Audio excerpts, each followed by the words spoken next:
Hola amigos, gracias por acompañarnos en esta nueva transmisión.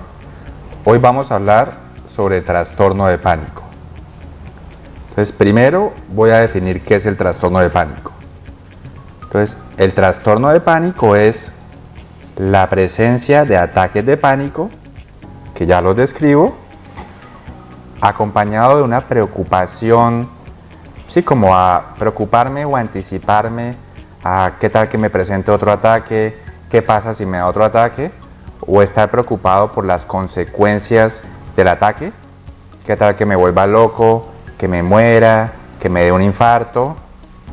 Y normalmente esos ataques de pánico y esta preocupación se acompaña de cambios en la conducta, como por ejemplo conductas evitativas, dejar de ir a ciertos sitios por temor a que me dé un ataque de pánico, no volver a montar en avión o ir a sitios muy lejanos porque qué tal que me pase algo y no haya quien me ayude. Entonces esas tres cosas, ataque de pánico, más la preocupación por sus consecuencias o porque vuelva a aparecer, más los cambios en la conducta, es lo que llamamos trastorno de pánico. Un ataque de pánico no es lo mismo que el trastorno de pánico. O sea, hay muchas personas que a lo largo de la vida pueden tener un ataque de pánico. Incluso hay otras enfermedades, como el hipertiroidismo, otros trastornos psiquiátricos, que pueden acompañarse de ataques de pánico, pero es diferente a la enfermedad trastorno de pánico.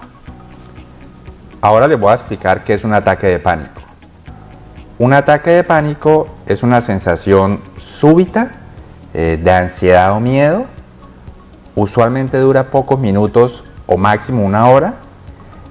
Usualmente se acompaña de muchos síntomas físicos, de taquicardia, palpitaciones, sentir el corazón acelerado, sentir que me falta la respiración o que me ahogo, sentir que estoy atorado, hormigueos o corrientazos, calor o frío, sudoración, mareos, sensación de desvanecimiento, muchos síntomas gastrointestinales como molestias en el estómago, mariposas en el estómago, diarrea. Y esos síntomas físicos usualmente se acompañan de un temor. O sea, la persona los interpreta catastróficamente. Si la persona piensa que es algo grave, que le va a dar algo, que va a perder el control, que se va a morir, eso es un ataque de pánico.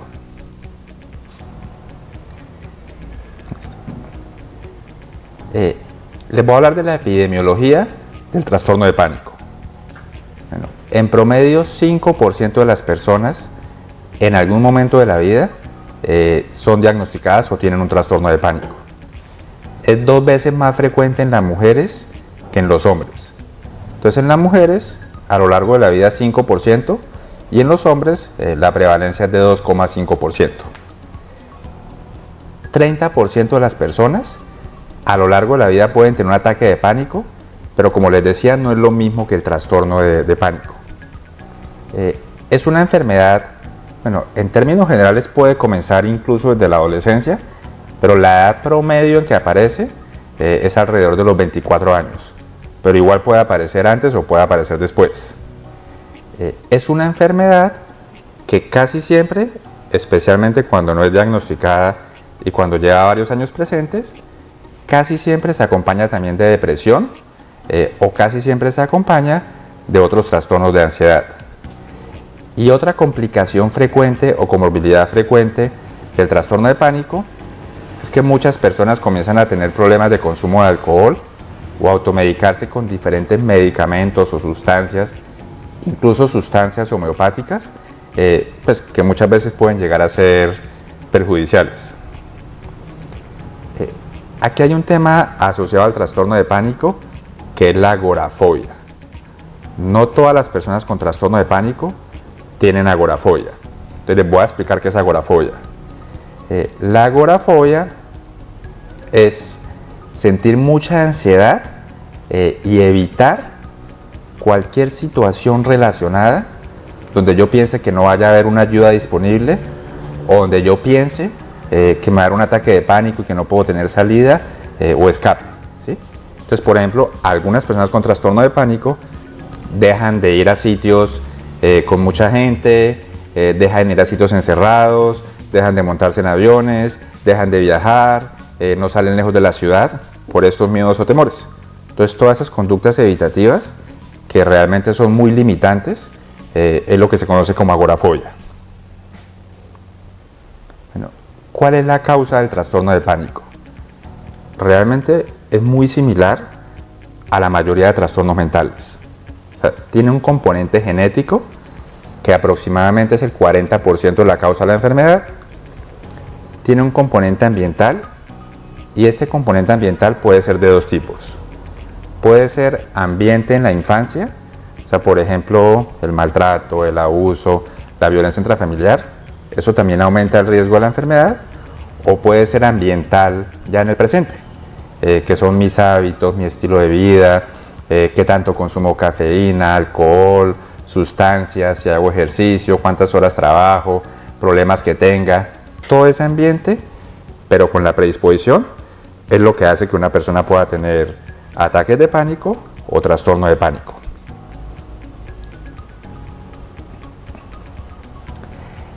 Hay algunas características o rasgos de la personalidad o el temperamento. Recuerden que la personalidad es algo más aprendido, son mis creencias, la manera como yo veo el mundo. El temperamento es más biológico, es más genético. Entonces hay personas que su temperamento sí los hace más vulnerables a tener trastornos de pánico a lo largo de la vida. Entonces las personas que tienen un temperamento, entre comillas, nervioso, o sea, que se estresan fácilmente, o las personas que son muy sensibles a la ansiedad, porque un problema no solamente es la ansiedad, sino también es cómo yo reacciono frente a la ansiedad y sus síntomas. O sea, realmente hay personas que no toleran la ansiedad, hay personas que se asustan mucho con la ansiedad, que se molestan mucho con la ansiedad. Esas personas tienen más riesgo también de tener trastorno de pánico a lo largo de la vida. Bueno, voy a hablarles de algunas de las consecuencias que trae el trastorno de pánico. Al igual que la mayoría de trastornos mentales, sí son enfermedades que deterioran mucho la calidad de vida y que terminan afectando toda la vida del individuo. El desempeño social, familiar, académico, laboral. Incluso es una enfermedad, por ejemplo, hay estudios que muestran que produce más días de incapacidad al año comparando con otras enfermedades como la diabetes o como las enfermedades renales. Otro problema que tiene el trastorno de pánico es que aumenta muchísimo la utilización de servicios médicos. Incluso hay estudios que demuestran, por ejemplo, que en los últimos 12 meses, en promedio, las personas con trastorno de pánico han visitado a 10 médicos de diferentes especialidades. Si son personas que visitan a su médico general o de atención primaria, a servicios de urgencia, a cardiólogos, a neurólogos, son personas que muchas veces les hacen exámenes o procedimientos innecesarios y realmente pues esto no solamente pone en riesgo al paciente, sino también aumenta mucho los costos tanto para el paciente como para el sistema de salud. Son pacientes que muchas veces también toman muchos medicamentos innecesarios. Muchos pacientes con trastorno de pánico, antes de llegar a un psicólogo o a un psiquiatra o antes de que conozcan exactamente qué es lo que tienen, han visitado muchos médicos y han recibido diferentes diagnósticos y tratamientos. Incluso,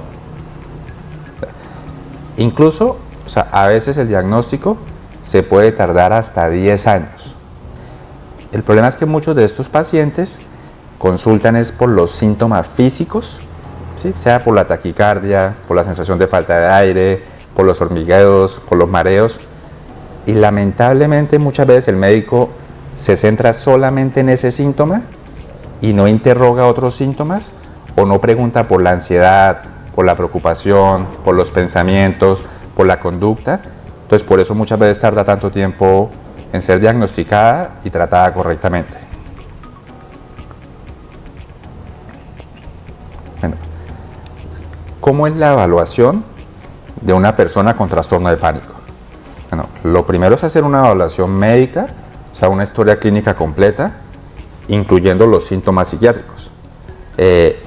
Importante, por ejemplo, si eso lo está escuchando algún médico, no limitar el interrogatorio solamente al motivo de consulta principal. O sea, si el paciente me está consultando por dolor de cabeza o por taquicardia, no limitar mi interrogatorio solamente a ese síntoma. Otra cosa importante en la evaluación, lo ideal es siempre tratar de obtener información de algún familiar o persona cercana.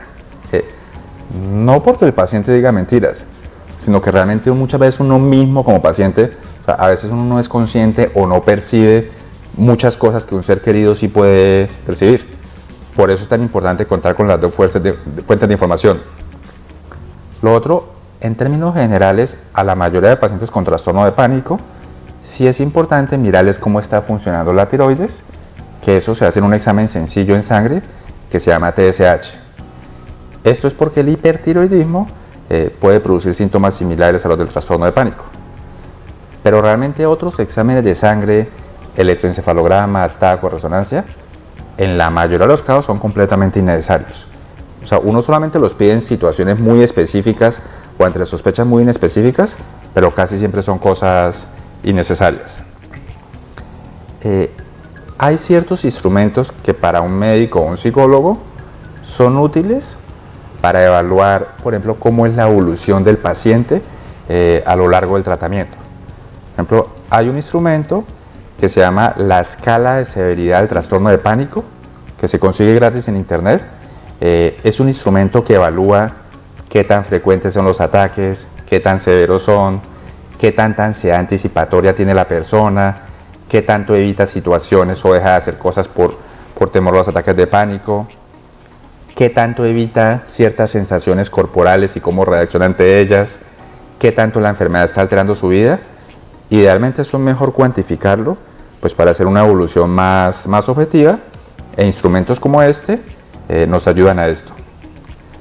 Aquí algo importante, las personas con trastorno de pánico muchas veces no solamente evitan ciertas situaciones, sino también evitan ciertas sensaciones físicas.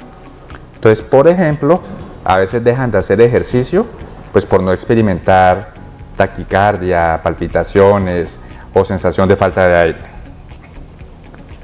Bueno, ¿cuál es el tratamiento del trastorno de pánico? Al igual que casi todas las enfermedades mentales, son 4 cosas. Lo primero, hacer un adecuado proceso de evaluación. Lo segundo, cambios en hábitos y en estilo de vida. O sea, en este tipo de enfermedades, cosas como suspender el café o la cafeína o las bebidas estimulantes, cosas como disminuir el alcohol, evitar la nicotina, evitar el consumo de sustancias psicoactivas y cosas como la actividad física regular, son igual o incluso más importantes que otros aspectos del tratamiento. Lo tercero del tratamiento es la parte de la psicoterapia o terapia psicológica. Realmente este es el pilar tanto del tratamiento como de la prevención de recaídas del trastorno de pánico.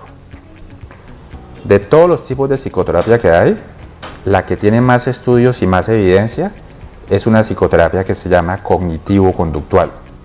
Es la que cuenta con más estudios hasta el momento para el tratamiento del trastorno de pánico. Normalmente, la terapia cognitivo-conductual obviamente funciona más en pacientes que estén altamente motivados y que estén dispuestos pues como a realizar las cosas que uno le pide y a participar activamente en el tratamiento. Normalmente este tipo de terapias psicológicas requiere, autoobservación.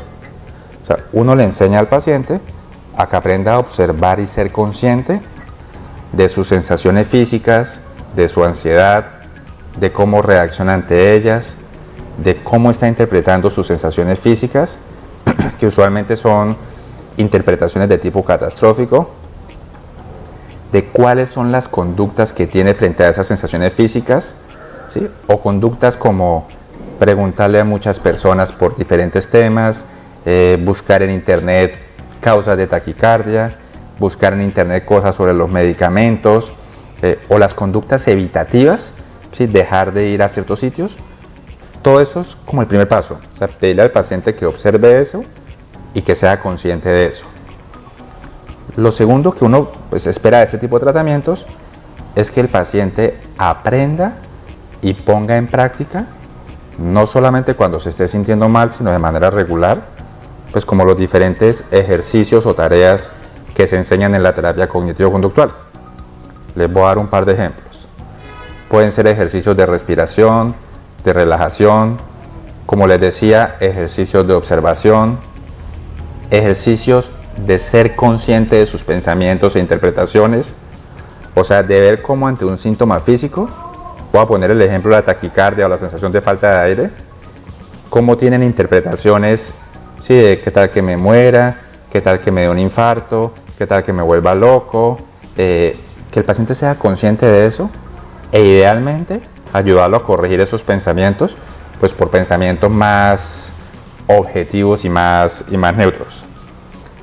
Lo otro que uno busca en estos tratamientos, pero esto ya es en fases más avanzadas del tratamiento, son las técnicas de exposición.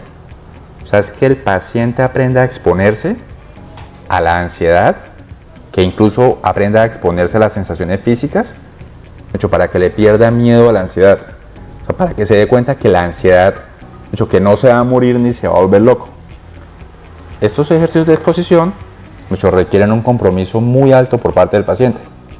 Y obviamente son ejercicios que pasajeramente pueden incrementar la ansiedad, pero a largo plazo realmente la ganancia es muy grande. Y lo otro, pues que uno hace en la evaluación del trastorno de pánico, es mirar, por ejemplo, si el paciente está tomando algún medicamento que pueda estar empeorando los síntomas.